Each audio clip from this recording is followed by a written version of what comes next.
We're here with Jake Lever on the eve of the 2014 draft. Thanks for joining us, mate. Just getting a little bit excited ahead of the big week ahead. Yeah, definitely.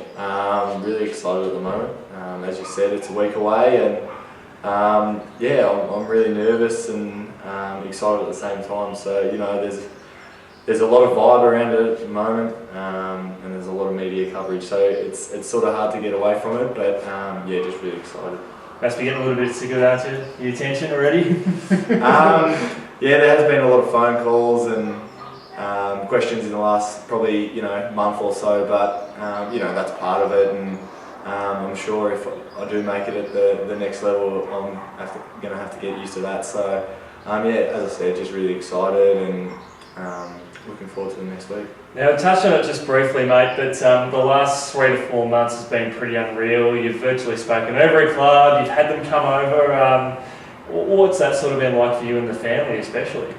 Yeah, it's I think the first reaction you get is it's really exciting, but at the same time it's pretty daunting, getting AFL club recruiters to come in and talk to not only you but see what your family life is like, and but all the recruiters are fantastic there. Every single person I've spoken to, there's no real hard people on you or anything. They're really nice and really friendly, and they just want to get to know you as a person and hopefully bring the best out in that interview so they can make up their mind at November 27th. Now, there's one club that's very close to your heart personally, but unlikely you'll slip through to them in the pick in the 30s, of course, the Swannies. But was that a little bit of shame that they didn't get a pick a little bit sooner, because obviously you are expected to go a little bit early? I guess as a junior kid, I was always excited to play footy, and my dream was always to play at the highest level. And I guess as a kid you do want to play for your team you barrack for, but I guess over the last sort of year and a half I've come to the realisation that it doesn't really matter where I'm going to play. It just matters if I do get on that list, and whichever club gives me the opportunity I'm going to be wrapped with and take with both hands. You're expected to go around number 2 to 14, and there's quite a few interstate clubs that are there as well. I think everyone has a chance at that, mate. Yeah. Every state has a chance to pick you up. Yeah, so in that 2 to 14 range there is a club from each state in that sort of range where I'm expected to go. But as I said before, I'm really excited about going wherever, and if that means moving into state, I'm sure it'll be a great challenge, and I'm looking forward to it. Now let's talk about the stuff which I'm pretty sure more people will really want to know about, and of course the mighty Romsey Football Netball Club. Obviously pretty exciting, sort of growing up playing in juniors. Were you around when they were the Rangers back then? Was that when you made your debut? Yeah, so I started off in the under 10s down there when I was about 7, playing for the Romsey Lansfield Rangers. So we wore the orange, black and yellow back then. So they've been a massive part in my football development. I'm sure if I didn't play for them or I was at another club, I wouldn't be standing here right now. So they've been fantastic, especially when I was sort of around that 15 to 16 year old. They gave me the opportunity to go up and play in the seniors, which was fantastic, and they'll always be close to my heart because it's where my football journey began. You had some pretty important moments through your junior footy career. You played in a number of premierships, including one at home, which would have been pretty awesome with your mate there as captain. It was Blairy. What was that like? It would have been the first premiership as well, wasn't it? It was the second one, but the first one at the under 16 level that we played. So that was fantastic. And in a big home crowd. Yeah, definitely. So it was pretty amazing to play, as you said, in front of a crowd. It was probably about 3,000 people there. So for a local junior grand final, it was a lot of people, and to play with all my best mates, it was fantastic, and something that I'll never forget. And as you said, playing with one of my best mates, Nathan Blair, was fantastic, and it just goes to show, especially with him down at Coburg this year, playing every senior game, that it doesn't matter what junior club you come from. It just matters, how much effort you put in and how much you're really determined to make it to the next level. Sensational, mate. Obviously, that was on the comeback trail from your first injury setback as well, OP, osteitis pubis. What is that? What sort of that entail the injury itself? So it's just really just a lot of soreness around the groins, and sort of I had it in my groins, but it was making my whole body sore. So it required a lot of rehab. Just overdoing it, was it? Yeah, that was pretty much all it come down to. Probably as a kid, you don't really get to, or you don't really understand how much your body can take. And yeah, I was the exact same. I just used to want to run every day, want to play footy every day, and in the end, it got the better of me. But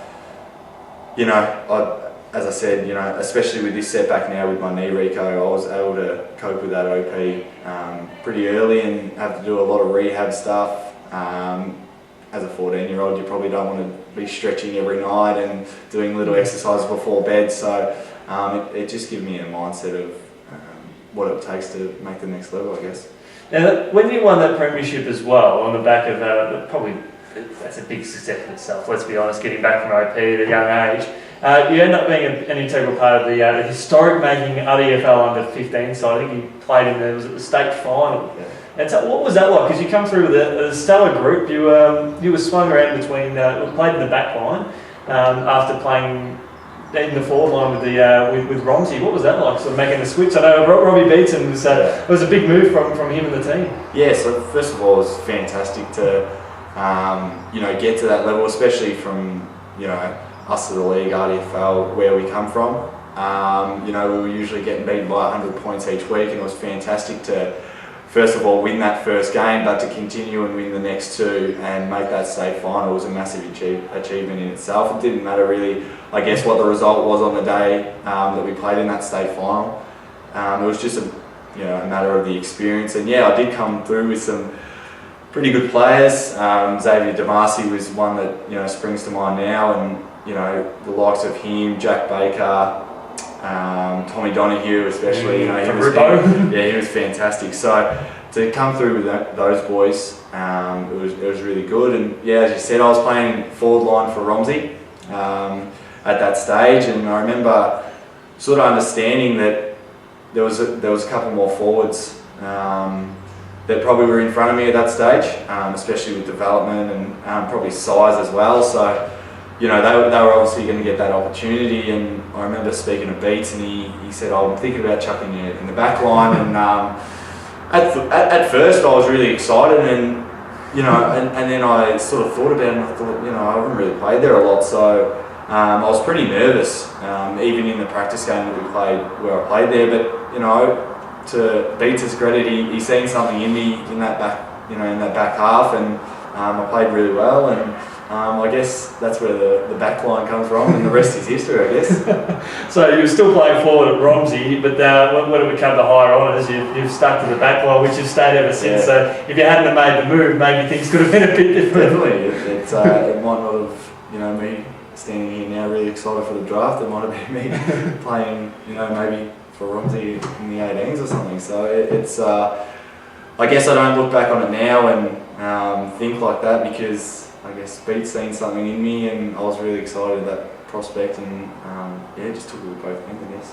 Now, you did end up playing in the 2012 grand final. I know the result didn't go Romsey's way, but I guess one of the big key points was playing alongside Jamie Cuff, or lying up against the big fellow who probably isn't that much taller than you. As someone who's nearly 30 years older than you, what was that like? Did he have any sort of words to sort of say, words of encouragement at all? I played on him 3 weeks before that, and during that game he was fantastic. He was giving me little pointers and really helping me out, and to get them pointers off someone so experienced and so highly regarded in not only our league but other leagues around Victoria, it was fantastic.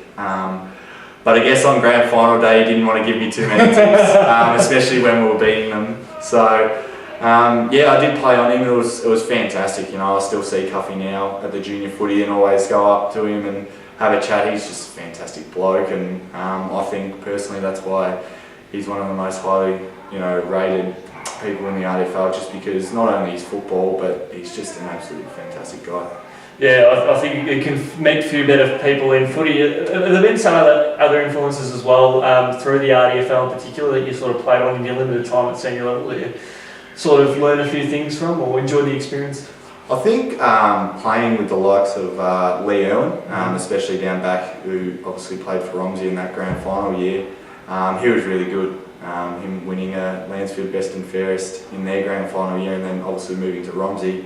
He had a lot of experience and he was probably one that I really tried to mould my game on.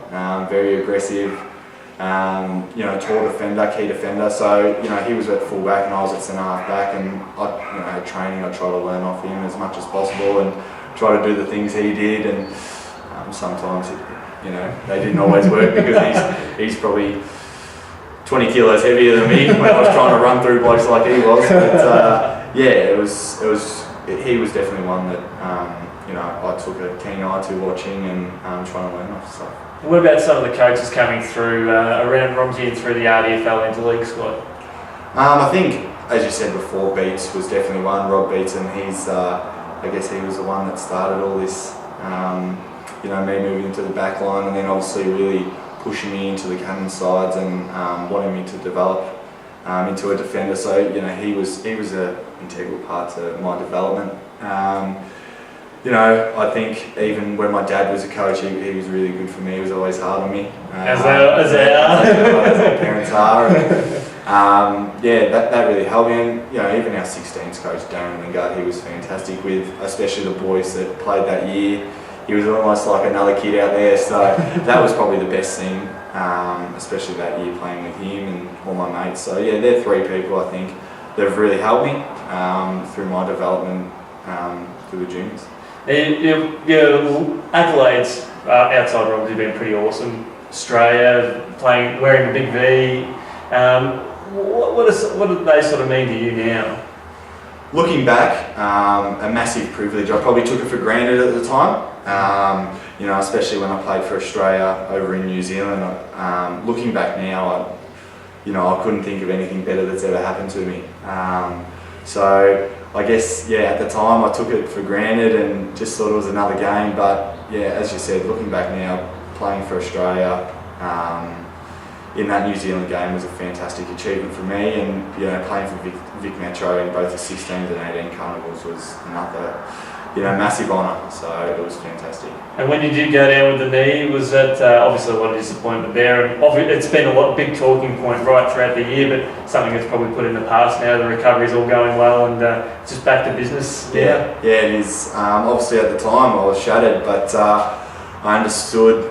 It only took me about 2 or 3 days to realise that I couldn't dwell on it and let it get me down, and I just had to get out there straight away and just jump straight into my rehab. And I sort of already knew that I put some runs on the board in my bottom age year, playing for Metro and playing for the Cannons, having a pretty consistent season there. So I wasn't really worried about the football side of things. I was just worried about getting back and I guess trying to impress the recruiters with my diligence and professionalism off the field with my knee. And your leadership's been a big talking point as well, mate.